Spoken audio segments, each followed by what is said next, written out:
आयुर्वेद ही भारतीय उपखंडातील प्राचीन निदान व औषधी चिकित्सा पद्धती आहे.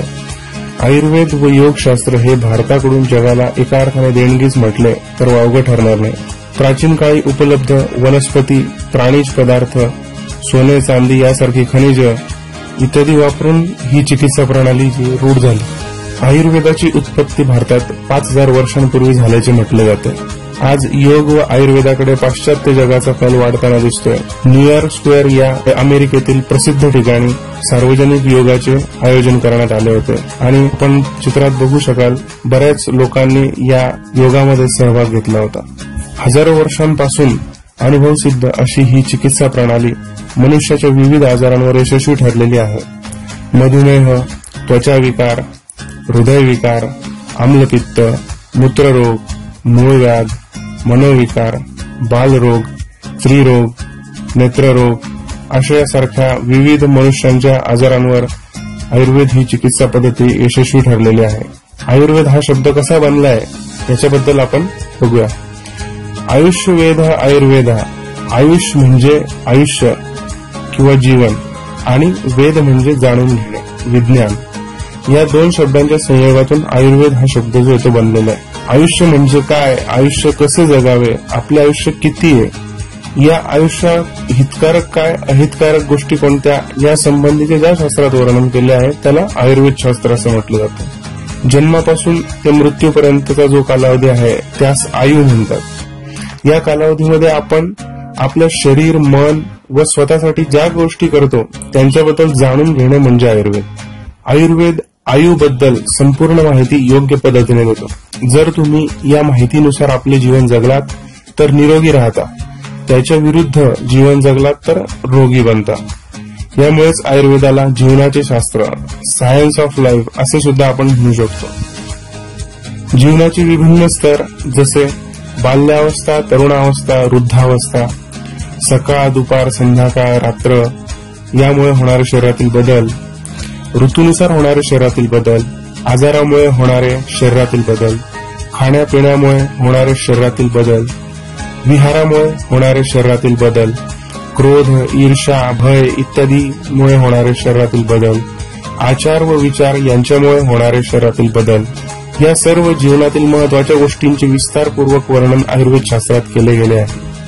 या अशाच विषयांचा समावेश असलेल्या शास्त्राला आपण जीवनाचे शास्त्र म्हणू शकतो, ज्याला आपण आयुर्वेद म्हणतो.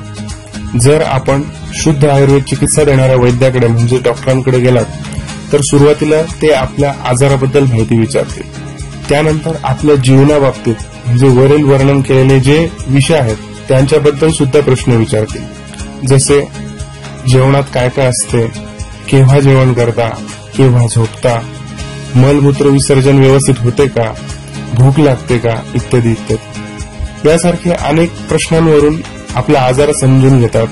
त्यानंतर आजाराचं प्रत्यक्ष ठिकाण बघून सुद्धा आजार समजून घेतला जातो किंवा गरज वाटल्यास स्पर्श करून नाडी परीक्षेचा किंवा पोट बघून व्याधी जो आहे तो जाणून घेतला जातो किंवा आपल्या प्रकृतीनुसार औषध आणि पथ्य सांगून उपचार केले जातात. त्याला आयुर्वेदामध्ये दर्शन, स्पर्शन आणि प्रश्न परीक्षा सांगितलेली आहे. आज पूर्ण विश्वात रोग होऊ नये म्हणून काय करावे या विषयावर चर्चा सुरू आहे. या विषयाला आधुनिक परिभाषेत प्रिव्हेंटिव्ह मेडिसिन असे म्हटले जाते. Prevention is better than cure. आज हा सिद्धांत जगभर मान्यता पावला आहे. हेच सांगितले आहे आयुर्वेदात. स्वस्थस्य स्वास्थ्य रक्षण आणि तेही जवळजवळ 5000 वर्षांपूर्वी. इतर वैद्यकीय शास्त्रांपेक्षा आयुर्वेदाचा भर रोगावर, उपचारांपेक्षा निरोगी जीवनावर अधिक आहे. स्वस्थस्य स्वास्थ्य रक्षणम आतुरस्य विकार प्रशमनम च. म्हणजेच स्वस्थ म्हणजे निरोगी व्यक्तीचे स्वास्थ्य रक्षण करणे सोबत आतुर म्हणजे रोगी व्यक्तीचे विकार बरे करणे, त्यांचं शमन करणे हे आयुर्वेदाचं मूळ प्रयोजन आहे आणि तेच आयुर्वेदाचं वैशिष्ट्य सुद्धा आहे. कोणत्याही वैद्यकीय पद्धतीमध्ये शरीरात व्याधी उत्पन्न झाल्यानंतर तो वैद्यक शास्त्राचा विषय होतो, परंतु आयुर्वेद शास्त्राचा उद्देशच मूळ स्वस्थ व्यक्तीपासून सुरू होतो. स्वस्थ व्यक्तीचे स्वास्थ्य रक्षण आणि रुग्णाचे व्याधी मोक्षण हेच आयुर्वेदाचं प्रयोजन आहे.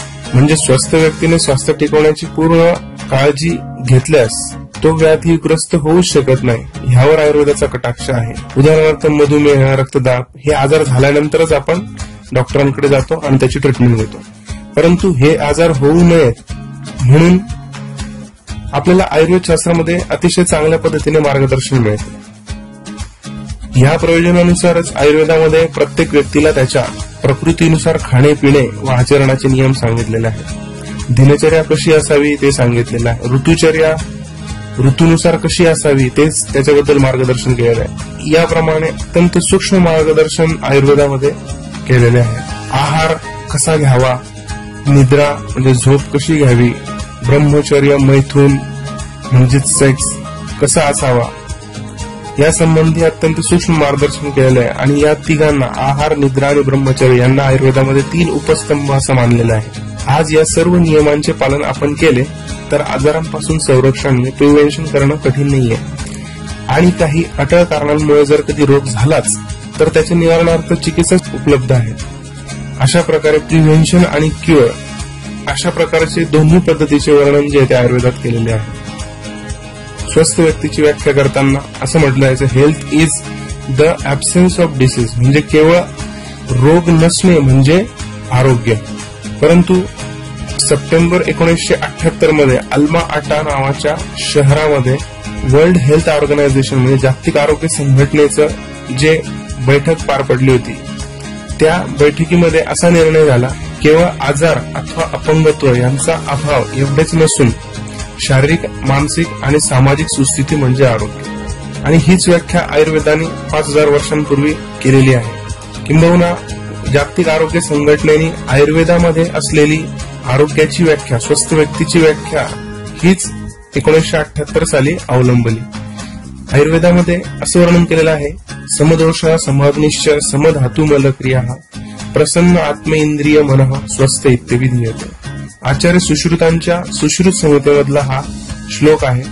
तनाचे, मनाचे व आत्म्याचे आरोग्य म्हणजे आरोग्य, अशी आरोग्य या शब्दाची व्याख्या आयुर्वेदात दिलेली आहे. केवळ रोगांचे नसणे म्हणजे आरोग्य असे नव्हे, तर शरीराचे निरोगीत्व आणि मन आत्म्याची प्रसन्नता म्हणजे आरोग्य, अशी व्याख्या आयुर्वेदाने केलेली आहे. एक उदाहरण देतो फक्त इलेक्ट्रॉनिक वस्तूचं. इलेक्ट्रॉनिक वस्तू कशी वापरावी, कशी वापरू नये याबाबत ती इलेक्ट्रॉनिक वस्तू आपण ज्यावेळेस घरी आणतो त्यावेळेस त्याचं युजर मॅन्युअल जे आहे त्यासोबत असतं. युजर मॅन्युअल म्हणजे ते वापरावं कसं, वापरू नये कसं याबद्दलची माहिती असलेलं एक पुस्तक. आपलं शरीर सुद्धा एक प्रकारचं यंत्रच आहे, पण सोबत युजर मॅन्युअल असतं का, तर नाही. तर आपल्या शरीराचं युजर मॅन्युअल म्हणजे आपले वेद, त्यातील आयुर्वेद हा एक आहे. आपल्या भारतीय संस्कृतीमध्ये एकूण 4 वेद सांगितलेले आहेत, ऋग्वेद, यजुर्वेद, सामवेद आणि अथर्ववेद. यापैकी आयुर्वेद हा अथर्ववेदाचा उपवेद मानला जातो. अथर्ववेदातील बऱ्याच गोष्टी आयुर्वेदात समाविष्ट असल्यामुळे आयुर्वेदाला अथर्ववेदाचा उपवेद मानला जातो. आयुर्वेदामध्ये जे ग्रंथ आहेत ते आज आपल्या शरीराचे युजर मॅन्युअल्स आहेत असे आपण म्हणू शकतो. या ग्रंथांमध्ये वर्णित मार्गावर आपण चाललो तर आपली सिस्टीम जास्त दिवस चांगली राहील. दुर्लक्ष केलं तर सारखे सारखे मेकॅनिककडे जावं लागेल. आयुर्वेदामध्ये जे ग्रंथ आहेत त्यांना संहिता असं म्हणतात. त्यात 3 मुख्य संहिता आहेत. 1 चरक संहिता, 2 सुश्रुत संहिता, 3 वाग्भट संहिता. चरक, सुश्रुत, वाग्भट हे 3 वेगवेगळ्या काळात होऊन गेलेले महान ऋषी होते. त्यांनी ह्या संहिता तयार केल्या म्हणून त्यांना त्यांचे नाव दिले गेले. या संहिता संस्कृत भाषेत आहे. आयुर्वेद चिकित्सक या 3 संहितांचा अभ्यास आपल्या पदवी शिक्षणाच्या वेळी करतात. या 3 ग्रंथांमध्ये स्वस्थ वृत्त म्हणजे निरोगी राहण्याचे नियम काय काय आहेत ते वर्णन केलेले आहेत. रोगांचे वर्णन केलेले आहेत, रोगांची लक्षणं काय आहेत, कारणं काय आहेत, रोग निर्मितीची प्रक्रिया कशी घडते याबद्दल वर्णन केलेले आहे. चिकित्सेचं वर्णन आहे, रोगांवरील औषधं काय आहेत, रोगांची पथ्य काय आहेत, रोगांवर केल्या जाणाऱ्या प्रक्रिया कोणकोणत्या आहेत त्यांचं वर्णन केलेलं आहे. आहाराबद्दल वर्णन केलेलं आहे, आहारातील वस्तूंचे गुण व दोष यांचं वर्णन केलेलं आहे. काय खाल्ल्याने आपल्याला बरं वाटेल, काय खाल्ल्याने आपल्याला आजार निर्माण होतील याबद्दल वर्णन केलेलं आहे. तसंच ज्या चिकित्सेमध्ये वापरल्या जाणाऱ्या वनस्पती आहेत, औषधी वनस्पतींचं गुण त्याच्यामध्ये वर्णन केलेले आहे. काही लोकांच्या मनात आयुर्वेद जुनं शास्त्र असल्यामुळे ते शास्त्रीय आहे किंवा सायंटिफिक आहे किंवा नाही असा प्रश्न पडतो. पण आयुर्वेद हे संपूर्ण असं वैज्ञानिक शास्त्र आहे. त्याच्या मुळाशी अनेक मूलभूत सिद्धांत आहेत. हे मूलभूत सिद्धांत हजारो वर्षांपासून तेच आहेत, त्यात कुठलाही बदल झालेला नाही. उदाहरणार्थ पाण्याने अग्नी विझणे, अग्नीमुळे लाकडाचे जळणे इत्यादी. सृष्टीच्या ह्याच नैसर्गिक सिद्धांतावर आयुर्वेद हजारो वर्षांपासून उभा आहे आणि अजून उंच जाण्यास सज्ज झालेला आहे. त्याचबरोबर पंचमहाभूत सिद्धांत, पिंडी ते ब्रह्मांडी सिद्धांत, त्रिदोष सिद्धांत, सप्तधातू सिद्धांत यासारख्या सिद्धांतांवर आयुर्वेद उभा राहिलेला आहे. केवळ भारतातच नाही तर संपूर्ण जगातील लोक आयुर्वेदाच्या जीवन पद्धतीचे अनुसरण करत आहेत. ज्या ज्या ठिकाणी आधुनिक इंग्रजी चिकित्सा शास्त्राला मर्यादा येत आहेत त्या ठिकाणी लोक आयुर्वेदाकडे आशेने बघत आहेत. आयुर्वेद जीवन पद्धती मनुष्याला पुन्हा एकदा निसर्गाकडे घेऊन जात आहे.